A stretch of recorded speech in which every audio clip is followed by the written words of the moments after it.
So what we do is we want to target the areas where we put our projects so that we achieve peace and order, security. So we don't want to our projects put in areas where it is not needed for poverty alleviation. So we want to prioritize the areas. And the only way to do that is to use confidential funds to purchase information.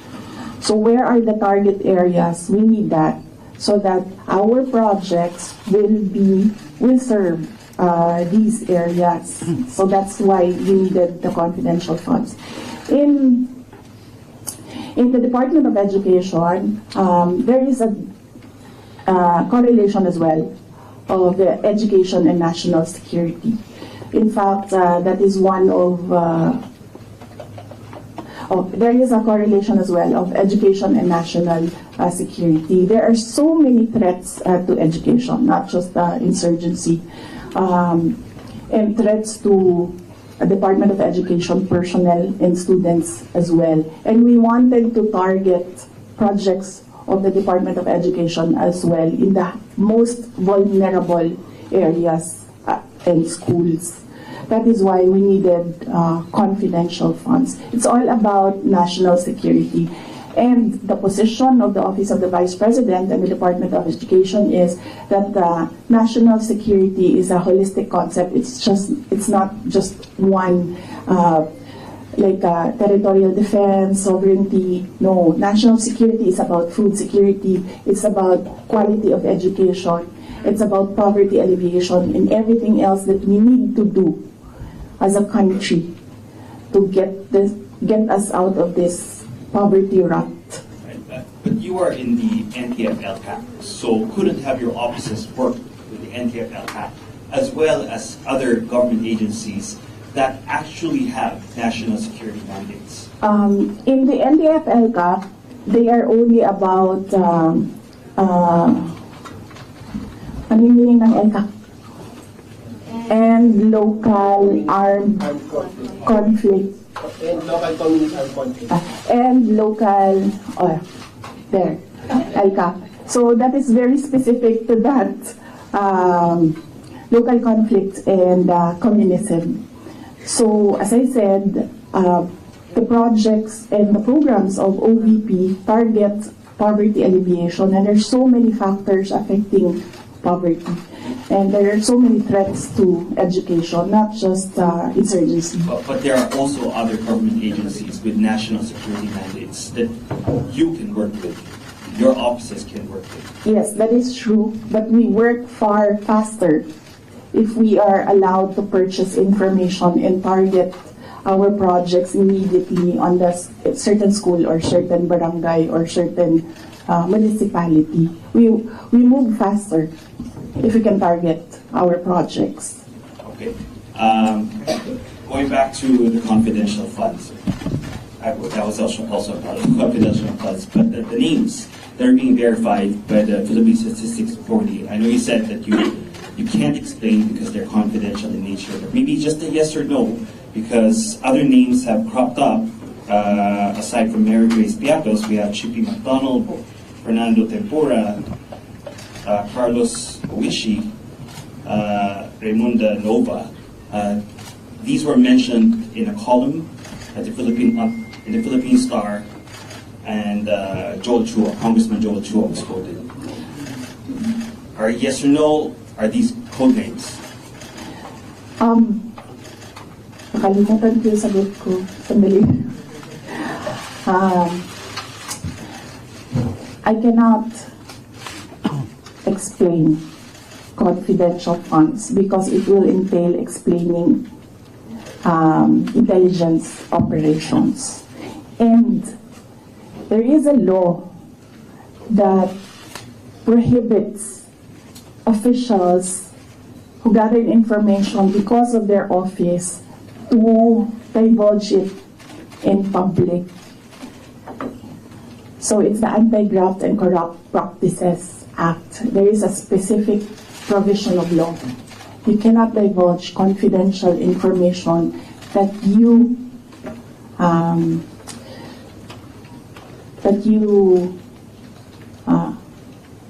received while in office. So you won't even say these are No, that's just because code names. that will add to cases that may be filed against me.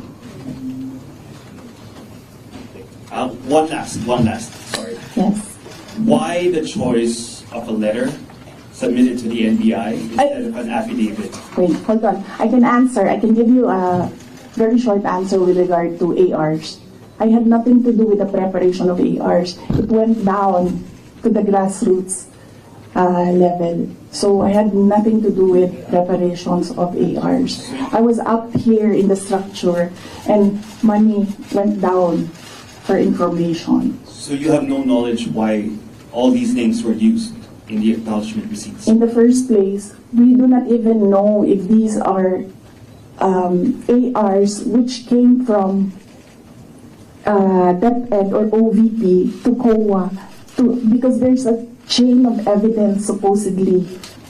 In law, there's a chain of evidence, handling of evidence. So right now, nobody can really answer that because nobody knows if these ARs are true. Because we don't know if it came from us.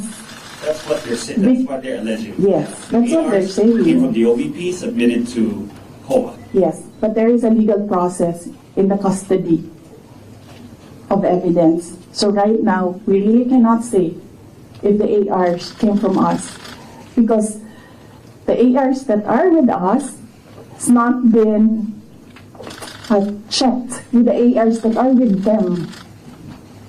You're denying that the ARs came No, I'm just saying that we do not even know if the ARs with us are the ARs that are with them, because the ARs from the field, going to the office, going to COA, that's not how you do legal work. It's not how you do legal work. There's a very stringent process in evidence.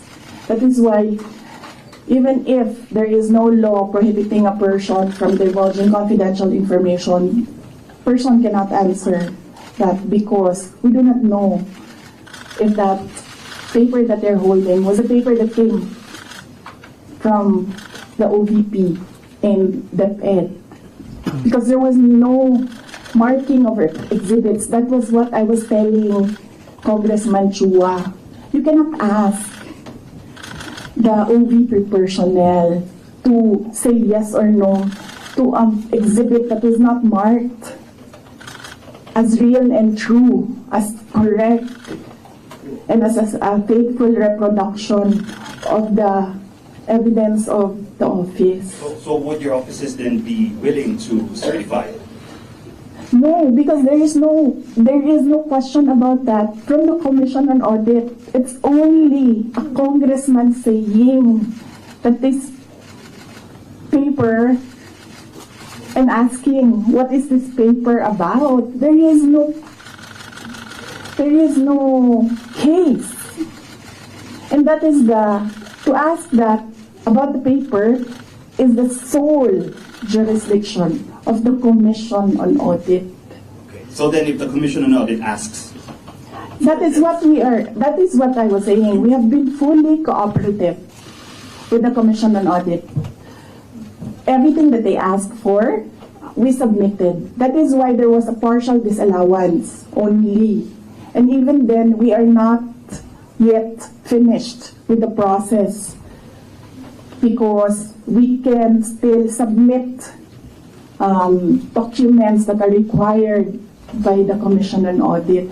That is the problem right now. As I said, they are doing work that they are not that is not under the mandate of the House of Representatives. They cannot audit. They cannot question at all. They cannot make me answer and say that we represent the taxpayers and you have to answer. No, I will only answer to the Commission on Audit because that is the body who can ask us questions about the fund use. Next question. Cut to me to abs-cbn. Good afternoon, ma'am. Ma'am, on the issue of your budget, not being reinstated or restored. Your reaction first on the decision of the bicameral conference committee. Well, we do not expect anything about the budget of the Office of the Vice President anymore. As I said,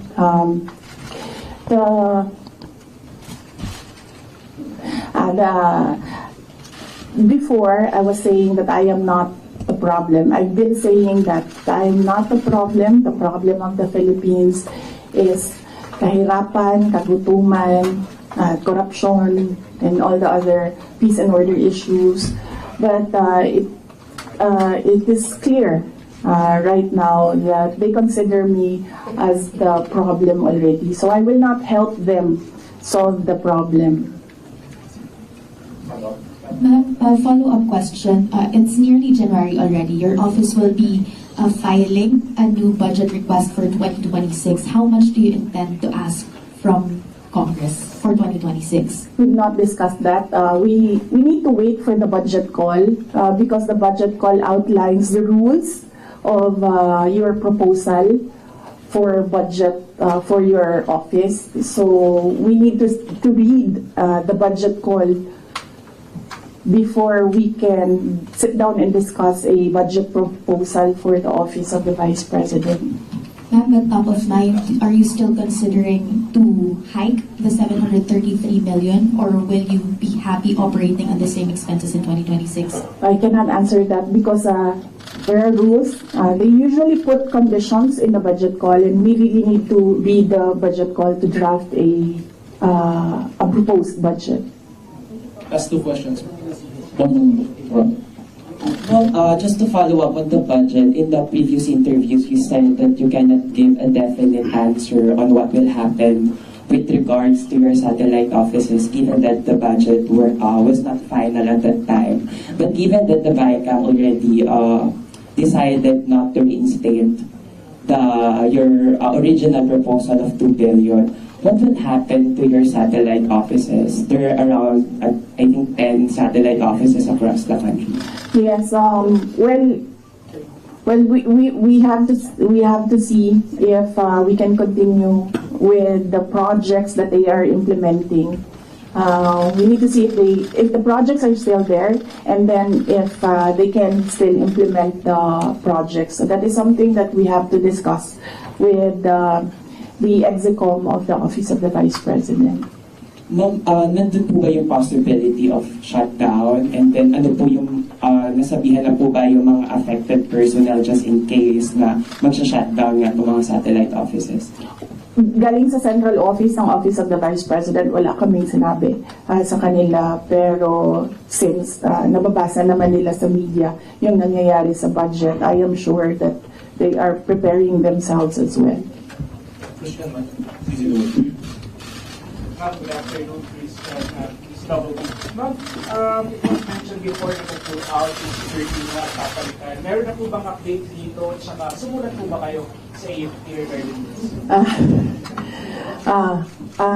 Yes, wala pang update doon sa pull out and replacement. Nag-aantay kami sa Armed Forces of the Philippines kung kailan nila gagawin yon. Yes, nagpadala ako ng letter sa Chief of Staff ng Armed Forces of the Philippines. Meron lang akong mga nilatag doon na mga requests. Pinakauna doon is hindi na kami tatanggap, hindi na ako tatanggap ng replacements. So kung magtanggal sila, hindi na nila i-replace. Iwan na lang nila kung ano yung maiwan. And kung wala mang maiwan dahil tatanggalin nila lahat, I already said that I will seek security arrangements outside of the Armed Forces of the Philippines already. Parang gagawin na naman mag-outsource naman kayo. I mean, kasi normally naman, di ba, pang Vice President, may naka-designate dyan from the AFP, from the PFP. So, dahil nga, yun nga, may pull out, and so ang plano nyo para mag-outsource na lang kayo. Yes, we are exploring private security services. Yes. So, my husband. Army. Huh? Would that be construed as a private? No, because there are professional security services. So that's not considered as a private army. And I do not know if these individuals are allowed to bring guns, so that makes them less of an army mob kung wala silang, but hindi ko alam yung sa professional security services. But that is one option that we are preparing for in case there is a pull out of the entire security detail from the Armed Forces of the Philippines. Initially, I asked my husband, and then he said that he'll make arrangements. Out of pocket, huh? How much are you estimating for that? Well, wala pa kaming we have not requested for proposals yet from service providers. We have not requested a proposal yet. So, but Filipino security agencies that you're I think only Filipino organizations or agencies are allowed that kind of service within the Philippines. I think, Mama. I do not know. But I know that they are Filipinos. Yes. Do you also do you feel secure about No, I don't. your children? No, ma'am. No. But no, I do not feel secure. As I said, that there's always been bias because when you see, say for example, DOJ, iniimbestigahan nila yung press con, pero hindi nila iniimbestigahan kung bakit kami umabot doon sa press con na yon. Iniimbestigahan nila ang threat ko, no, pero they've not ever investigated threats against me, which are all documented, but we do not give them the information because we don't trust them at all. Last two questions, Red, then Ma'am, kasi sabi po nila mga congressman po, ma'am, kasi parang contrived lang daw yung threat ninyo. Parang it's just an imaginary threat. Like for example, si Asidre nagsabi na imaginary daw yung threat ninyo, unlike doon sa sinasabi na threat daw, yung inyong threat to the First Family and Speaker Romualdez. So what's your take on this po? Kasi parang dinidismiss po ng mga congressman na kayo po ay nagkaroon ng threat sa inyong buhay. Parang sinasabi nila, parang imaginary lang yung threat ni Vice President as opposed to sa sinabi niya doon sa press conference. What's your take on this po? Yes, we have documents, sir. We have screen caps, we have photos, we have police blotters, we have everything on file. But I never talked about it before because I felt na it was part of my job as Vice President. You get that, diba? So, and it does not affect my work. So all the more that it was inconsequential for me at the time. But right now, seeing that they are picking out words that I said and making a case out of it and saying that these are threats. So I think they should start with, where is this coming from? That is the question that they should ask themselves. But I don't think they'll ever ask that of themselves.